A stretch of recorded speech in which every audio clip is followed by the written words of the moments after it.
वो नन्ही बच्ची जिसने अपने बाप के हाथ में दम तोड़ते हुए कहा था कि मैं अल्लाह को सब बताऊंगी, लगता है उसकी दुआएं आसमानों तक पहुंच चुकी हैं। अमेरिका की राख के ढेर में बदलने की कहानी बताती है कि जुल्म कितना भी ताकतवर हो, वो खुदा की पकड़ से बच नहीं सकता। अमेरिका ने जिस एम्पायर को खड़ा करने में 200 साल लगाए थे, उसे इस आग ने 2 दिनों में बर्बाद कर दिया है। जिस ट्रिलियन डॉलर की इकोनॉमी के चर्चे पूरी दुनिया में थे, आज उसकी तबाह होने की कहानियां अखबारों में लिखी जा रही हैं। जुल्म कितना भी बड़ा ताकतवर हो, खुदा की पकड़ से नहीं बच सकता। जी हाँ दोस्तों, वेलकम एक नई वीडियो में आप सभी का स्वागत करते हैं। उम्मीद करते हैं कि आप अच्छे होंगे। दोस्तों, जैसे कि आप सब जानते हैं कि अमेरिका में आग लगी है दोस्तों, और आग रुकने का नाम नहीं ले रही है। काफी घर जल गए, बिल्डिंगें जल गई, तबाह हो गया अमेरिका। दोस्तों, आज एक वीडियो दिखाने जा रहे हैं। इस वीडियो को देखकर आपकी आंखें खुल जाएंगी दोस्तों, और सच्चाई का पता चल जाएगा कि अमेरिका के अंदर जो ये तबाही आई, क्यों आई, किस वजह से आई। दोस्तों, इस वीडियो को आखिर तक देखें। उससे पहले दोस्तों, अगर आप चैनल पर न्यू आए हैं तो चैनल को सब्सक्राइब करें, ताकि हर अपडेट, हर वीडियो टाइम पर मिलती रहे। तो देखिए दोस्तों ये रिपोर्ट। गाजा पर लाखों टन बारूद बरसाने वाले अमेरिका ने कभी सोचा नहीं होगा कि वो आग के जिन शोलों को अहले गाजा पर बरसा रहा है, वही आग के शोले एक दिन उसका वजूद मिटा देंगे। वो नन्ही बच्ची जिसने अपने बाप के हाथ में दम तोड़ते हुए कहा था कि मैं अल्लाह को सब बताऊंगी, लगता है उसकी दुआएं आसमानों तक पहुंच चुकी हैं। अमेरिका की राख के ढेर में बदलने की कहानी बताती है कि जुल्म कितना भी ताकतवर हो, वो खुदा की पकड़ से बच नहीं सकता। हर जालिम का हिसाब तय है, बस उसे कब और कहां और किस तरह तबाह करना है, ये नियति तय करती है। सत्ता पर बैठे लोग जो सोचते हैं कि वो इंसानियत का कत्ल करके बच जाएंगे, उन्हें खबर नहीं कि आसमानों पर बैठा खुदा इंसाफ का कायल है। वो दुनिया के हर जालिम से इंतकाम और हर मजलूम को इंसाफ दिलाकर ही रहता है। आज गाजा के बच्चों और माओं की चीखें और उनके आहोनाले अमेरिका की गर्दन तक पहुंच चुके हैं। अमेरिका धूल और धुएं से घिर चुका है और मुकम्मल तबाही उसका मुकद्दर बन चुकी है। दुनिया को अपनी ताकत का रौब दिखाने वाला अमेरिका कुदरत के एक झटके को भी बर्दाश्त नहीं कर पा रहा है। दुनिया की असल सुपर पावर अमेरिका के सीने पर चढ़कर मौत का तांडव कर रही है। अमेरिका में उठती लपटों को देखकर ऐसा लगता है मानो कुदरत उससे कह रही हो कि हम जब चाहें तुम्हें मिट्टी में मिला सकते हैं। अमेरिका ने जिस एम्पायर को खड़ा करने में 200 साल लगाए थे, उसे इस आग ने 2 दिनों में बर्बाद कर दिया है।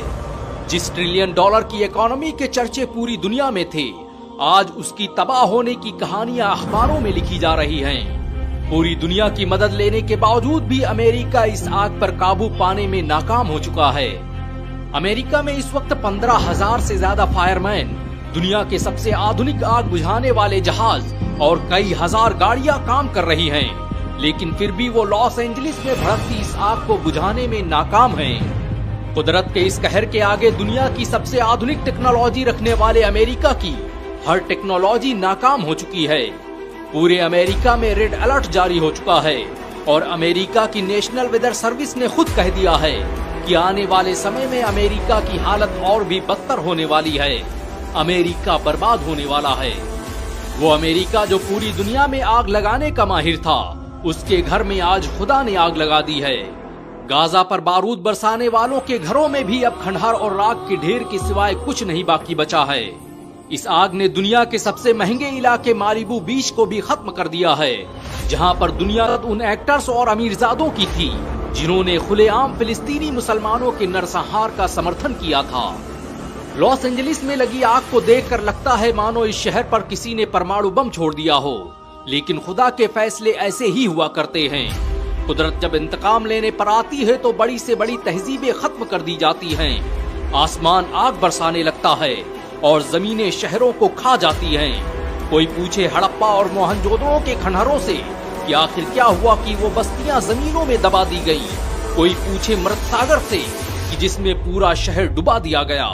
गाजा पर जुल्म करने वाले, इंसानियत का कत्लेआम करने वाले और मानवता का अंत करने का ख्वाब देखने वालों का हश्र भी एक दिन ऐसा ही होगा, और अमेरिका में इसकी शुरुआत भी हो चुकी है। अमेरिका का शहर लॉस एंजलिस जलकर राख बन चुका है। ये शहर अमेरिका की आर्थिक राजधानी हुआ करता था, लेकिन अब इस शहर में रात के ढेर और अंधेरे के सिवाय कुछ नहीं बचा है। लॉस एंजलिस की कुल जीडीपी 1.5 ट्रिलियन डॉलर है, यानी इस शहर के पास इतना पैसा है कि इससे नेपाल जैसे देशों को 4 बार खरीदा जा सकता है। लेकिन इस आग ने उसके इस खिताब को भी छीन लिया है। लॉस एंजलिस में अब सिर्फ लॉस बचा है, एंजलिस खत्म हो चुका है। अमेरिका में लगी इस आग की शुरुआत कैलिफोर्निया के जंगलों से हुई और धीरे धीरे उसने Los Angeles, Hollywood Hills, Malibu beach जैसे इलाकों को अपनी चपेट में ले लिया। वो महल जहां ऐशो निशात की महफिलें थी, वहां अब वहशत रक्स कर रही है। वो शहर जिनकी तहजीबों के कसीदे पढ़े जाते थे, आज उनके मरसिये लिखे जा रहे हैं। अमेरिका के लोगों पर मौत का खौफ इस कदर तारी है कि 20 लाख की आबादी अपना घर छोड़कर भाग चुकी है। हालात यहाँ तक बिगड़ चुके हैं कि लॉस एंजलिस जैसे शहर में मास्क के बगैर कोई सांस नहीं ले सकता। अमेरिका के जिस राज्य में इस आग ने सबसे ज्यादा कहर बरसाया है, उसका नाम है कैलिफोर्निया। कैलिफोर्निया अमेरिका की अकेली रियासत है जो हर साल इजराइल को $610 मिलियन की मदद मुहैया कराती है। और शायद यही वजह है कि कुदरत उसे उसके इन्हीं जुल्मों की सजा दे रही है। कैलिफोर्निया का शहर लॉस एंजलिस हर साल गाजा के मुसलमानों के नरसंहार के लिए $50 मिलियन की धनराशि दान करता है ताकि वहां की मिलिट्री हथियार खरीद सके। अमेरिका के वो लोग जो कल तक क्रिकेट मैच की तरह गाजा के लोगों की मौत का तमाशा देख रहे थे, आज अपने जलते हुए घरों का मातम मना रहे हैं। लेकिन कोई उनसे पूछे कि जब इराक, ईरान, अफगानिस्तान, सीरिया के लोगों का अमेरिका कत्ल कर रहा था, उनके घर उजाड़े जा रहे थे, तब उनकी आवाजें उनके हुक्मरानों जैसी क्यों थीं? क्यों कोई इंसानियत का कत्ल करने वाले इन जालिमों का विरोध नहीं कर रहा था? ईरान ने तो यहाँ तक कह दिया है कि अमेरिका अपने किए की सजा भुगत रहा है। अमेरिका ने गाजा में जो फिलिस्तीनी मुसलमानों के साथ किया है, कुदरत अपने हाथों से उसका इंतकाम ले रही है। ईरान के सुप्रीम लीडर आयतुल्ला रसूल खामेनेई से जब पूछा गया कि वो इस आग के बारे में क्या सोचते हैं, तो उन्होंने कहा कि ये आग खुदा का इंतकाम है। जिस तरह 1980 में जब अमेरिका ने ऑपरेशन ईगल क्लॉ की शुरुआत की थी, तो अल्लाह ने मदद के लिए रेत का तूफान भेज दिया था, उसी तरह इस बार गाजा की मदद के लिए ये आग आई है। दुनिया के सामने बड़े बड़े दावे करने वाले अमेरिका की औकात बस इतनी है कि वो अपने घर में लगी एक आग को बुझाने में नाकाम है। ये दौर अमेरिका और इजराइल के अंत की शुरुआत है। इजराइल के मशहूर इतिहासकार इलान पापे ने तो ये ऐलान कर दिया है कि यहूदियत अब अपने अंतिम चरण में है, यहूदी धर्म खत्म होने वाला है। कोई बता दे इलान पापे से कि हर जालिम की यही सजा है।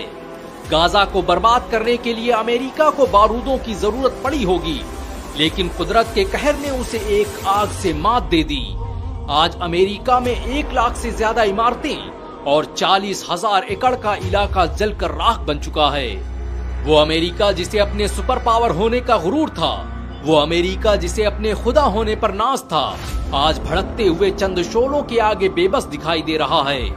गाजा को जहन्नुम बनाने की बात करने वाले आज खुद जहन्नुम का एहसास कर रहे हैं। कल तक जो हवा 100 किलोमीटर प्रति घंटे की रफ्तार से चल रही थी, वो अब 160 की स्पीड से अमेरिका के गुरूर को मिट्टी में मिला रही है।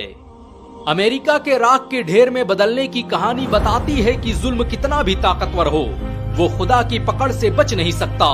हर जालिम का हिसाब तय है, बस उसे कब और कहां और किस तरह तबाह करना है, ये नियति तय करती है। इस दुनिया की कोई ताकत और कोई शक्ति असली सुपर पावर का मुकाबला नहीं कर सकती। अमेरिका में ये आग तब तक भड़कती रहेगी जब तक गाजा के मासूम लोगों के आंखों के आंसू सूख नहीं जाते। अमेरिका की इस आग में गाजा के लाखों मजलूमों की आहें शामिल हैं, जिन्हें बारूद के ढेरों और इमारतों के मलबों में मार दिया गया। वक्त के हर फिरौन, हर शद्दाद और हर नमरूद को याद रखना चाहिए कि जुल्म जब हद से गुजरता है फना होता है, आह मजलूमों की हर तख्त हिला देती है। तो नाज़रीन किराम, आपने पूरी वीडियो देख लिए और समझ भी गए। तो नाज़रीन, वीडियो को आप कैसा लगा अपनी राय को कमेंट में ज़रूर बताएं और वीडियो को ज़्यादा शेयर करें। अस्सलामु अलैकुम व रहमतुल्लाहि व बरकातहू।